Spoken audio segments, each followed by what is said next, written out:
Welcome to Hard Talk. I'm Stephen Sacker. Think of Israel's turbulent history since the '67 war, and you think first of the political leaders, Golda Meir, Begin, Rabin, Peres, and now Netanyahu.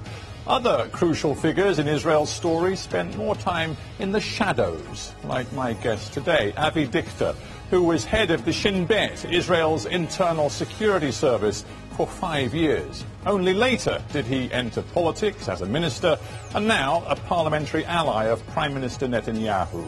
So how does this gatekeeper of Israel's security see his country's future?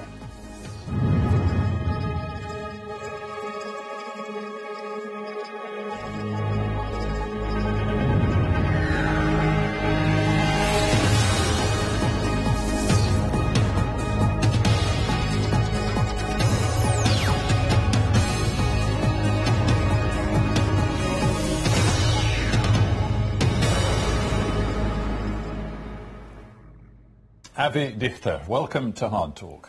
Pleasure being here. I want to begin with a phrase peddled by the American writer Arthur Hertzberg. He talked about Israel wrestling for 5 decades with his phrase, the tragedy of victory in the '67 war. Do you know what he means by that? No, I don't know what I mean by saying that. If you ask me about what's our aim in the Middle East or in life, I would tell you that victory is what we need. Victory by all costs. Victory in spite of all terror. Victory, however long and hard the road may be. For without victory, it's impossible to survive. Well, familiar words, I believe that you heard it years ago from your Prime Minister, Winston Churchill, in '41. Exactly. These are his words. Well, let me interpret what I think he was driving at. He talked about David Ben-Gurion, the founding father, if you like, of the State of Israel. And Ben-Gurion, even a month after the massive success of the '67 war, he told Israelis, we must be very careful. If we do not hand back this occupied land very fast, it could, in the end, destroy us. And you haven't handed it back. Well, you're speaking probably only on the West Bank and Gaza Strip. But we have to remember that '67 war was a war that we got back to Sinai, which is three times bigger than the whole state of Israel in land. We got the Golan Heights, that was a threat to the state of Israel, to the northern part of Israel, for years, since '48 up until '67. At least Golan Heights is, till today, under the Israeli hands, and we know exactly what's going on in Syria. And Sinai Peninsula, 3 times bigger in land than the state of Israel, was given back to the last centimeter in the peace treaty with Egypt. Yes, it was. And the point about Sinai is that there were some Jewish settlers, but in essence it was a land really with very few people. It's a question of the people. 50 years almost of occupation of millions of Palestinians. You're right, the West Bank is the focus of this conversation, East Jerusalem as well. You continue to rule these people's lives, and to David Ben-Gurion, that was always going to be a profound problem for Israel. And it remains a problem to this day. No doubt that David Ben-Gurion, the first Prime Minister, he is the leader we ever had in the state of Israel. But to remind us that David Ben-Gurion, at the first junction of the State of Israel, or almost the State of Israel, November '47, he had to decide about the partition plan that says 55% to the State of Israel, 55% of the land between the Mediterranean and the Jordan Valley to Israel, 45% to the Arabs. Yeah, we can't pass every historical moment between 1947 and 2016. We don't have time to do that. What I'm just trying to get at is this. Today, right now, Israeli military forces continue to occupy the West Bank. As according to all international law, East Jerusalem, as taken in '67, remains occupied territory. Gaza remains surrounded, even though your troops are not in it. Do you believe it is sustainable today, for the health of Israeli society, to continue with this status quo? You know that we've tried to solve the problem in Gaza Strip. When in 1994, I was then the head of the Southern Commander of Shin Bet. And we handed over Gaza Strip, except the Israeli settlements. It was almost all Gaza Strip was handed over to Yasser Arafat and his troops. 1994. And in 2005, we disengaged totally from the Gaza Strip, and we are sitting on the green line, 67 line, since 2005, 11 years. Try to analyze what happened over those 11 years in Gaza Strip. Hamas took over in June of 2007 in a military coup against Mahmoud Abbas and his troops, and we are talking about a two-state solution, one-state solution. Practically, we live in a three-state solution. The State of Israel, the Palestinian Authority in the West Bank under Mahmoud Abbas, and a so-called Palestinian Authority under Hamas in the Gaza Strip. I want you to talk, if you would, about Israel. I mean, we talk to many Palestinians and we investigate what they have done and are doing very directly. But I want you to answer this question. There are people, including a fellow head of Shin Bet in the recent past, Ami Ayalon, who say, with the 50th anniversary of the occupation approaching, it is time to consult the Israeli people. Let's have a referendum, a so-called decision at 50, where the Israeli people have a simple vote. Do you want to continue the occupation, or is it time to end the occupation? That's a good idea, isn't it? Stephen, to be transparent, Ami Ayalon is a very good friend of mine. He was head of Shin Bet, my head of Shin Bet. I succeeded him. He's a hero in Israel due to his role during being the leader and the combatant at the Navy SEALs. Politically, we are not agreeing about many other issues. So just address I think this idea. Now is the time. I don't think that a referendum is the right answer to the Israelis. Maybe it's the right answer to other countries, not to the Israelis. Well, and if you want to decide about Israel, about what should Israel do in the West Bank, you have to fight in politics to become part of the Israeli political system, government, Knesset, and over there, that's the field to decide about what and how it's going to be solved. You're a great friend, well, you say you're a friend of Ami Ayalon. You're certainly a very good political friend of Bibi Netanyahu. He said it during his most recent victorious election campaign, there will be no Palestinian state as long as I am Prime Minister. The latest polling done by Jerusalem Post and others finds that a majority of Israeli adults support the idea of two states for two nations as a way out of this endless conflict. Why not, right now, consult the Israeli people? You know, we say in Arabic, you cannot clap hands with one hand. We have the Israeli hand, we don't have the Palestinian hand for years, neither under Yasser Arafat nor under Mahmoud Abbas. I'm saying it in a very sad way. Now, we do understand that when you try to go forward in the relations with the Palestinian Authority, the first block that blocks everything is the fact that we are not having in front of us, with us, one Palestinian state that has one law and one gun for internal security. It's splitted 10 years ago, or June of 2007, and since then we speak about solution for the Gaza Strip, solution for the West Bank, and when Netanyahu said it won't be a Palestinian state as long as he is Prime Minister, you know, if we would have met here in 1977, September or October 1977, and we would have talked about Israeli-Egyptian solution, nobody even thought it's going to happen. And just 1 month later, Menachem Begin, as the Prime Minister of Israel, signed or started to run the peace treaty. Mr. Netanyahu, never said is never no Menachem Begin, and you know it. I mean, right now we've had years and years of Netanyahu refusing to talk to Mahmoud Abbas. And you can say Abbas refuses to talk to Netanyahu. The bottom line is the peace process, that phrase which has become redundant, is dead. And I just wonder, when you look at Israel today, what do you think the continued occupation is doing to Israeli society? Well, I think that our presence in the West Bank, in some areas, is needed in order to make sure that Israel is secure enough. We don't have any advantage. But Mr. Dichter, you're not answering my questions. What do you think it's doing to the Israeli psyche? Let me quote to you another former head of the Shin Bet, Avram Shalom. He said this before he died. He said, "We are making the lives of millions of Palestinians unbearable. We have become cruel." You're quoting Avram Shalom at the Gatekeepers, the movie The Gatekeepers, and he refers, as far as I know, to the time that the tough terror attacks were launched from both Gaza Strip and the West Bank.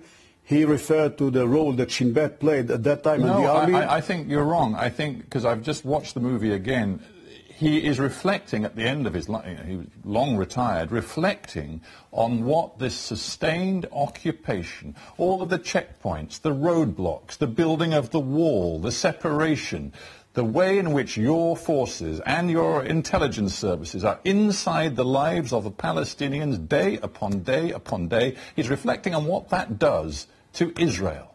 Still, everything and every such question has to be measured by the alternative. I've been head of Shin Bet when we started to suffer the flow of the Second Intifada. Within 3 years, 900 Israelis got killed. Thousands got injured. The life of Israel and of people in Israel, let alone visitors, let alone economy, almost crashed. And the only way to block it was by building the barrier, building the fence, putting checkpoints, whatever, and pouring a lot of thousands of soldiers and security people into the area in order to bring it down. Now, and if I may add one more thing, by accepting the killing of civilians. You, as head of Shin Bet, gave the green light, for example, for the dropping of the bomb on the home of Sheikh Salah Shahade, killed a dozen people, most of them innocent civilians. How do you live with that? Well, you know that in my cycle life in fighting terrorists, I know very well that accurate information and determination is the only way to fight against terrorists. The problem is that sometimes your information is not accurate enough. That was the case in Salah Shahada. But hang on, let's stick with that for a moment. No. It's about ethics and morality as much as anything else. Avraham Shalom, again, toward the end of his life, in the movie The Gatekeepers, said the terrible thing is there is no morality when you are fighting terrorism. Is that the truth? No. Is that what Israel has to accept? I heard Avram Shalom when he said it in the movie. I think he was wrong. I know personally. Well, where's morality in killing a dozen civilians? From my 45 years in fighting terrorists, I know exactly what does it mean to neglect terrorists just because some kind of international pressure. In my life, I've learned that we say it in Arabic, thousands mother of terrorists will cry, but not our mothers. And that's the way we are cracking on terrorists, mainly by detaining them, bringing them. That's the first tool and the first best when you are dealing with terrorists in Israel and any other country. But Israel prides itself on being better than the quote-unquote terrorists. I just wonder what's happening in Israeli society today. One very famous case from the last few months, I think in the spring, in Hebron, we saw an Israeli soldier on video captured the moment when he approached a man who was prone on the ground, badly wounded after he'd tried to attack an Israeli soldier. He was no threat to anyone. It appeared he was just lying there, gravely wounded.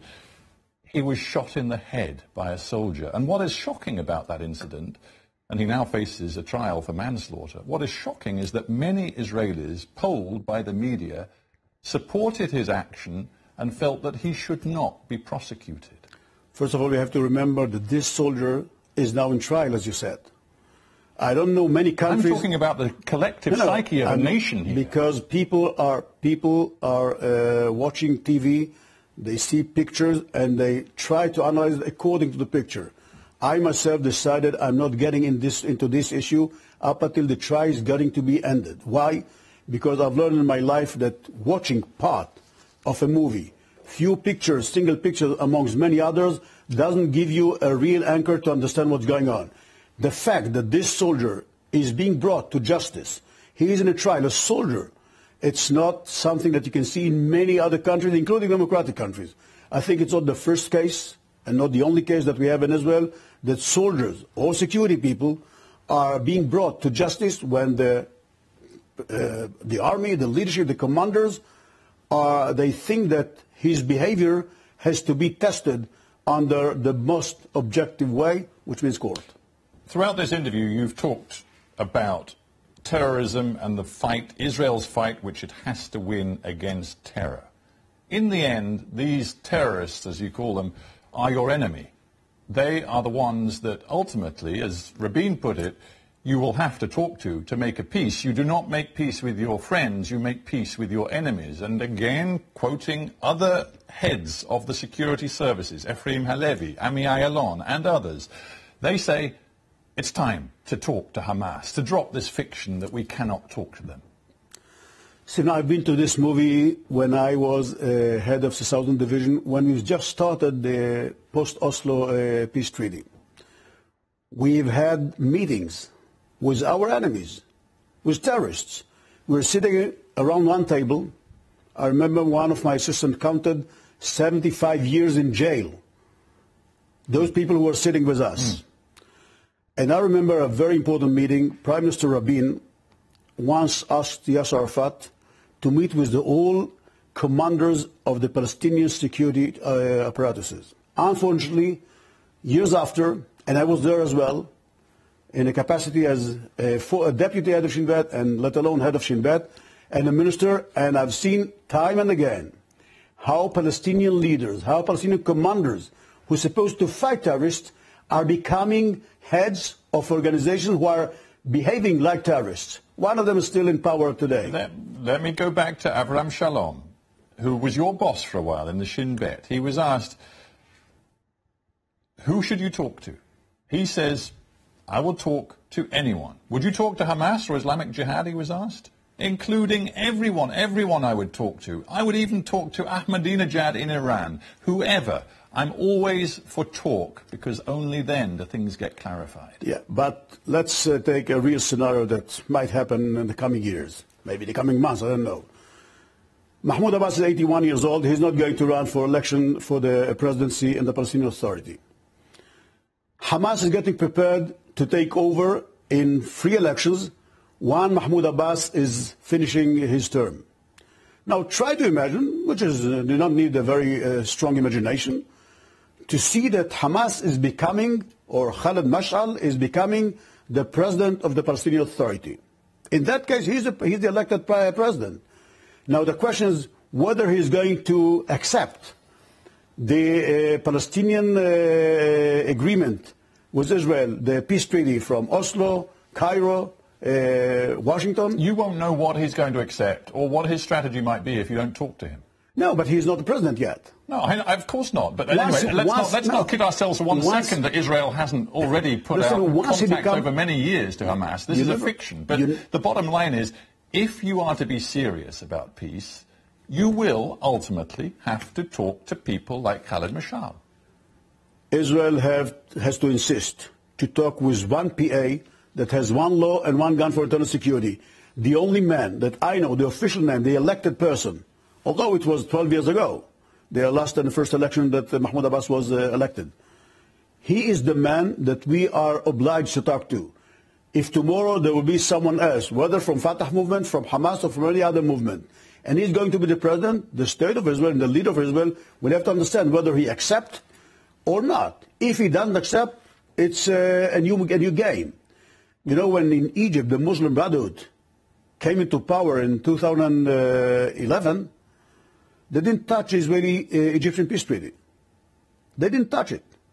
I'm not sure that Hamas, who is part of the Muslim Brotherhood, are going to behave in the same way. It's sort of easier for you to focus on the negatives as you see them of Hamas than it is to talk about internal Israeli issues. But let me just very briefly ask you about Israel and its potential for massive civil strife. Some say even possibly tearing itself apart over the issue of settlements. Because again, if there is to be, in the longer run, a two-state solution, and some say it's now impossible, but if there is to be such a thing, hundreds of thousands of Jewish settlers on occupied land will have to be taken out. That could tear Israel apart. You know, I've been twice in this issue. In Sinai with the Egyptians, and in Gaza at the disengagement in 2005. Now, it's well understood that Israel in Jerusalem area will never be back to the line of 67, because today we have more Israelis, Jewish people, who live outside the 67 line than inside the 67 line in Jerusalem. To remind you, it doesn't make it any less illegal. No, it's Jerusalem. There's no way. There are so many neighborhoods in Jerusalem. Jerusalem will be totally different. I just want you, as a former head of Shin Bet, to say, does the Israeli state have the will and the strength to take hundreds of thousands of Jewish settlers out of the West Bank? Yes or no? Absolutely yes. And I think that when time comes and Israel will sign a peace treaty with our Palestinian neighbor, I can assure you that the society in Israel is much stronger than we even think it is. You know, I met once Elie Wiesel, Professor Elie Wiesel, who was a very good friend. He passed away a few months ago. And he told me a story that he was invited by President Obama to the White House, and President Obama asked him, he's a Holocaust survivor as well, Elie Wiesel, and Nobel Prize awarded. And he was asked by President Obama a very tough question. What's the meaning of the State of Israel for the Jewish people? And Elie Wiesel looked at him and answered, 2,000 years Jewish people were in exile. And if the State of Israel was not established in 48, there could be another round of 2,000 years in exile. But once the State of Israel was established in 1948, if, God forbid, this country is going to be destroyed, it might be the destruction of all Jewish people. I'm telling you, we do know it, we understand it, and that's why I'm telling you, the authorized regime in Israel, the government, once it decides to sign a peace treaty, it will be signed. Whatever is needed and whatever is derived from this decision will be implemented. We're almost out of time. 2 quick questions. I need quick answers. Will there be a two-state solution in your lifetime? I think so. Second one. Look around the region. Look at the meltdown in Syria. Look at the forces of Islamist extremism beyond Israel's borders.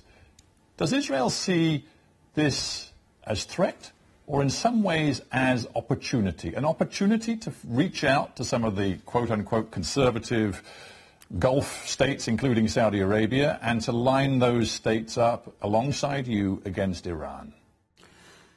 There are some opportunities that lies in the situation in the Middle East, but we have to be very, very aware of one fact. We, in our terminology, in Hebrew, in English, we say the enemy of my enemy is my friend. It doesn't work in Arabic. In Arabic they say, Ana wa akhuwi ala bin ammi wa ana bin ammi al-gharib, which means me and my brother against our cousin, and me and my cousin against the strangers. We shall always remain strangers. We have to keep it in our mind. So when Netanyahu goes to the UN and says, look, Israel now has better relationships with not just the world, but also many of the Arab countries, he's whistling in the wind. No, he's right, but in the Middle East, unlike many other parts of the world, in Europe, in some other parts, you normally get the treatment of respect him and suspect him. In the Middle East, you should say suspect him and respect him. We have to end there. Avi Dichter, thank you very much for being on Hard Talk. Pleasure. All right. Thank you very much indeed, Avi.